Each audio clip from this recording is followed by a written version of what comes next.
নমস্কার, আলহাবুল স্যার আজকের ভিডিওতে সবাইকে স্বাগত জানাই। আজকে টাটা মোটরস একটি ভীষণ বড় ফল দেখা গেছে। এই বড় কারেকশানের কারণ কি আজকে ভিডিওতে ডিসকাস করতে চলেছি। তাহলে আর সময় নষ্ট না করে শুরু করা যাক। আমেরিকা 25% ট্যাক্স লাগানোর পরে টাটা মোটরসের শেয়ারের দাম প্রায় 6% কমেছে। আমেরিকার এই সিদ্ধান্তের প্রভাব টাটা মোটরসের JLR অর্থাৎ জাগুয়ারের উপর সবচেয়ে বেশি পরিমাণে পড়েছে।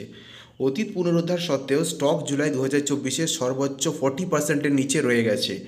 আমেরিকার প্রেসিডেন্ট ডোনাল্ড ট্রাম্প ঘোষণা করেছেন যে মার্কিন যুক্তরাষ্ট্রের সমস্ত গাড়ি আমদানিতে 25% ট্যাক্স লাগানো হবে। বৃহস্পতিবার টাটা মোটরসের শেয়ারের দাম তীব্রভাবে কমেছে, যা প্রাথমিক লেনদেনের প্রায় 6%। সকাল 9:55 বিএসই অর্থাৎ বম্বে স্টক এক্সচেঞ্জে শেয়ারটির দাম কমেছে প্রায় 5.26%, যেটা 670 টাকা 70 পয়সা।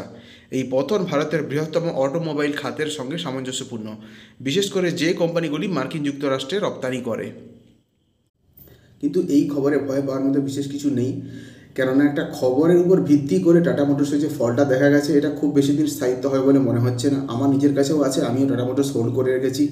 দেখা যাক আগামী দিনে কতটা পরিমাণে বাড়তে পারে, কেননা এটা ভীষণই পরিমাণে স্ট্রং একটা ফান্ডামেন্টালি স্টেবল কোম্পানি। আমরা সবাই জানি সবচেয়ে পুরানো অটোমোবাইল কোম্পানিগুলির মধ্যে একটি। তো দেখা যাক আগামী দিনে কী করতে পারে।